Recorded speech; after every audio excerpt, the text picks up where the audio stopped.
Hi! మనమిప్పుడు హస్తినాపురంలోని కురు సామ్రాజ్యంలోకి వెళ్దాం.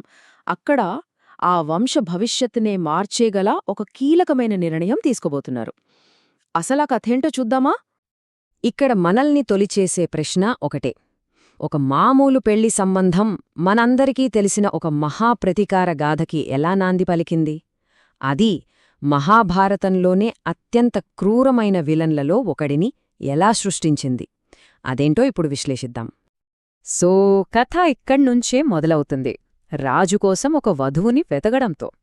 కురువంశానికి వారసుల కోసం వెతుకులాట మొదలైంది. ముఖ్యంగా అంధయువరాజు ధృతరాష్ట్రుడి కోసం.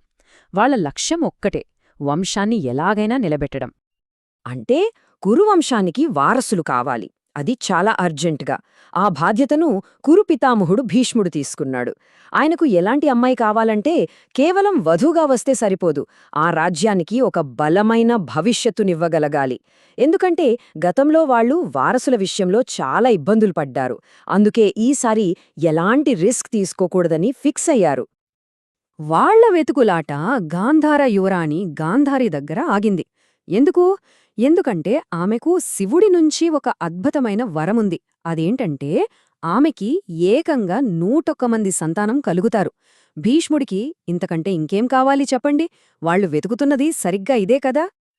కాని కథ ఇంత సాఫీగా సాగితే అది మహాభారతం ఎందుకవుతుంది? ఇక్కడే అస్సలు ట్విస్ట్ మొదలయ్యింది. తిరస్కరణ, ఆ తర్వాత ఓటమి. హస్తినాపురం నుంచి పెళ్లి ప్రపోజల్ వెళ్లగానే గాంధార రాజ్యం ముఖం మీదే తిరస్కరించింది. తమ 100 అన్నదమ్ముల ఒక్కగానొక్క చెల్లిని ఒక అంధుడికి ఇచ్చి పెళ్లి చేయడమా? అది వాళ్లకు ఘోరమైన అవమానంగా అనిపించింది. ఈ నో వినగానే భీష్ముడికి కోపం నషాళానికంటింది. ఆయనకు తిరస్కరణలు అలవాటులేదు. వెంటనే గాంధార రాజ్యంపై యుద్ధం ప్రకటించాడు. పాపం ఆ చిన్న రాజ్యం భీష్ముడి ప్రతాపం ముందు ఎంతసేపు నిలుస్తుంది? ఓడిపోయింది. కాని ఆ ఓటమి బూడిద నుంచే ఒక నిప్పు కణం పుట్టింది. ఒక కుటిలమైన వ్యూహం రూపుదిద్దుకుంది.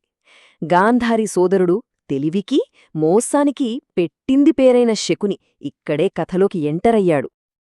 ఓటమి అంచున ఉన్నప్పుడు శకుని తన తండ్రితో ఒక ప్లాన్ చెప్పాడు.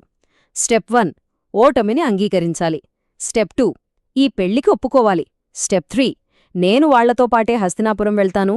స్టెప్ 4, వాళ్ల నమ్మకాన్ని గెలుచుకుని లోపల్నించే ఆ కురు సామ్రాజ్యాన్ని పునాదులతో సహా పెకలించి వేస్తాను. చూశారా, ప్రతీకారానికి బీజం ఇక్కడే పడింది. అయితే ఈ పెళ్లి వెనక గాంధార కుటుంబం దాచిన ఒక భయంకరమైన చీకటి రహస్యముంది. అదేంతో చూద్దాం. అదేంటంటే గాంధారి జాతకంలో ఒక పెద్ద దోషముంది. జ్యోతిష్యం ప్రకారం ఆ దోషం వల్ల ఆమెను పెళ్లి చేసుకున్న మొదటి భర్త పెళ్లైన వెంటనే చనిపోతాడు. ఇది భయంకరమైన విషయం కదా. కాని వాళ్లు దీన్నే కురువంశంపై తమ మొదటి ప్రతీకారంగా వాడుకోవాలనుకున్నారు. మరి ఈ దోషాన్ని పోగొట్టడానికి వాళ్ళు ఏం చేశారో తెలుసా? వాళ్ళు రహస్యంగా గాంధారికి ఒక మేకతో పెళ్లి చేశారు. ఆ తర్వాత ఆ మేక చనిపోయింది. సో దోషం పోయింది. కాని దీనివల్లొచ్చిన చిక్కేంటంటే ఇప్పుడు ధృతరాష్ట్రుడు టెక్నికల్గా గాంధారికి రెండవ భర్త అవుతాడు. ఇది కురువంశాన్ని దారుణంగా మోసం చేయడమే కదా. అయితే ఈ మోసం గురించి పాపం గాంధారికి ఏమీ తెలీదు. తన భర్త అంధుడని తెలిసాక ఆమె ఒక గొప్ప నిర్ణయం తీసుకుంది.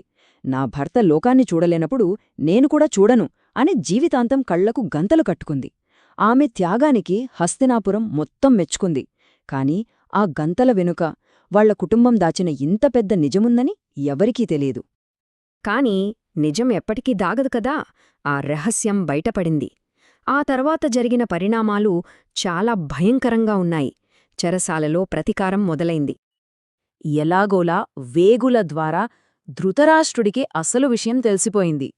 తన పెళ్లి ఒక మోసం మీద జరిగిందని, తాను రెండో భర్తనని తెలిసేసరికి అవమానంతో, కోపంతో రగిలిపోయాడు. తననింత దారుణంగా మోసం చేస్తారా అని పగబట్టాడు. ఆ ద్రోహానికి ప్రతీకారంగా ధృతరాష్ట్రుడు రాజు సుబలుడిని, అతని 100 కొడుకులని పట్టుకుని చెరసాల్లో బంధించాడు. వాళ్లకు విధించిన శిక్షేంటో తెలుసా? ప్రతిరోజూ ఒక్కొక్కరికి కేవలం ఒక్క మెతుకు అన్నం మాత్రమే పెట్టాలి. ఆ నరకంలో ఆ కుటుంబం ఒక నిర్ణయం తీసుకుంది. తమలో అత్యంత తెలివైనవాడైన శకునిని బ్రతికించి తమ ప్రతీకారాన్ని పూర్తి చెయ్యాలని.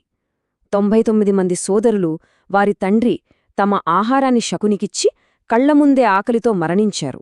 ఊహించుకోండి, ఆ దృశ్యం ఎంత ఘోరంగా ఉంటుందో.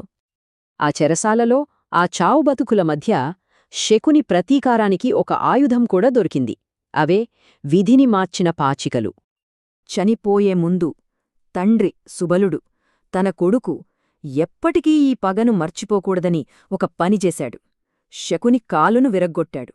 ఆ శాశ్వతమైన కుంటి నడక, ఆ నొప్పి జీవితాంతం తన ప్రతీకారాన్ని గుర్తు చేస్తూనే ఉండాలని.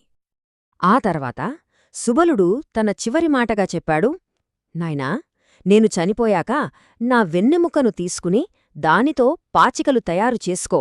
నా ఆత్మ వాటిలో ఉంటుంది. అవి ఎప్పుడుకీ నీ మాటే వింటాయి, నువ్వు చెప్పినట్టే నడుచుకుంటాయి. అవే ఆ తర్వాత కురువంశాన్ని నాశనం చేసిన మాయా పాచికలు. ఇంతలో తన అన్నయ్య ఒక్కడే బ్రతికి ఉన్నాడని తెలిసి గాంధారి భర్తను వేడుకుని శకునిని విడిపించింది. ధృతరాష్ట్రుడు కూడా జాలిపడి సరే అని శకునిని క్షమించి గాంధార రాజ్యానికి పంపించేయాలనుకున్నాడు. కాని అతను విడిపిస్తుంది ఒక ఖైదీని కాదు, తన పక్కనే చేరబోతున్న ఒక విషనాగుని అని అతనికి అప్పుడు తెలియదు. కాని శకుని ప్లాన్ వేరే కదా. అతను వెంటనే వినయానికి మారుపేరులా నటిస్తూ, బావగారు, నాకీ రాజ్యం ఏమీ వద్దు, నా చెల్లెలిక్కడే ఉంది కదా, నేను కూడా ఇక్కడే ఉండి మీ సేవ చేసుకుంటాను అని చెప్పాడు. అతని నటనను చూసి హస్తినాపురం మొత్తం నమ్మేసింది. సో ఇప్పుడు ఆలోచించండి, ఒకవైపు చేతిలో మాయాపాచికలు, మరోవైపు గుండెల్లో ఆరని ప్రతీకారపు అగ్ని. ఇలాంటి ఒక మాస్టర్ మైండ్, ఒక మోసకారి రాజ్యానికి నడిబొడ్డున ఉన్నప్పుడు ఆ తర్వాత జరగబోయే మహాభారత యుద్ధాన్ని ఎవరైనా ఆపగలరా? లేక అది అప్పుడే మొదలైపోయిందా? ఈ ప్రశ్నతోనే ఈ విశ్లేషణను ముగిద్దాం. మరో ఆసక్తికరమైన కథతో మళ్ళీ కలుద్దాం.